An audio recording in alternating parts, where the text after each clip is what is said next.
Scatta il campionato di promozione per la stagione 2025-2026 dopo il prologo dell'andata del primo turno di Coppa Italia. Scendono in campo Lascari Cefalù e Pro Falcone allo stadio Ilardo di Lascari, come di consueto le immagini prodotte da Luca Piazza. Passiamo al film della partita subito con un tentativo per Danny Mocciaro, il quale non riesce ad inquadrare la porta. Poi primo tentativo, primo squillo al minuto 7 per la Pro Falcone con Genovese che anticipa l'uscita di Mammano ma non riesce a indirizzare verso la porta. Al quarto d'ora punizione per la squadra ospite, questa volta Mammano esce male e non riesce Antonino Pino a indirizzare verso la porta. Poi al quarto d'ora discesa sulla destra, pallone messo in mezzo, una mischia all'interno dell'area di rigore del Lascari Cefalù, poi l'atterramento e il calcio di rigore per la Pro Falcone. Dal dischetto si presenta, neanche a dirlo, Genovese, il quale spiazza Mammano e realizza il gol dell'1-0. 17esimo minuto, passa a condurre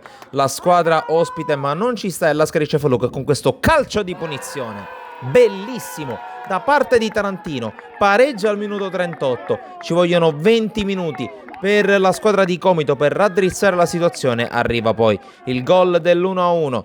Passano poi altri due giri di lancette, l'apertura panoramica di Tiscione con la sponda poi per Danny Mocciaro e non poteva che essere lui a portare in vantaggio il Lascari Cefalù. Minuto 40, passa a condurre per la prima volta in questo pomeriggio il bomber tornato alla squadra oggi in tenuta giallo-blu proprio poco prima della fine del primo tempo. Con le immagini passiamo alla ripresa perché allo scoccare dell'ora di gioco c'è questo lancio in avanti per Puleo che batte sull'uscita Mammano e 2-2 all'Ilardo di Lascari. La Pro Falcone non muore mai e si riporta nuovamente in linea di galleggiamento e poi al minuto 66 avrebbe anche l'opportunità per tornare in vantaggio con questa azione sulla destra, il pallone messo in mezzo per Puleo che prova ad arrivare ma man mano si sdraia per terra e va a bloccare il pallone. Minuto 72, torna ad attaccare il Lascari Cefalù con questa palla messa in mezzo, diventa un tiro respinto sul palo del portiere e ci pensa Johnson a trovare il gol del 3-2. Torna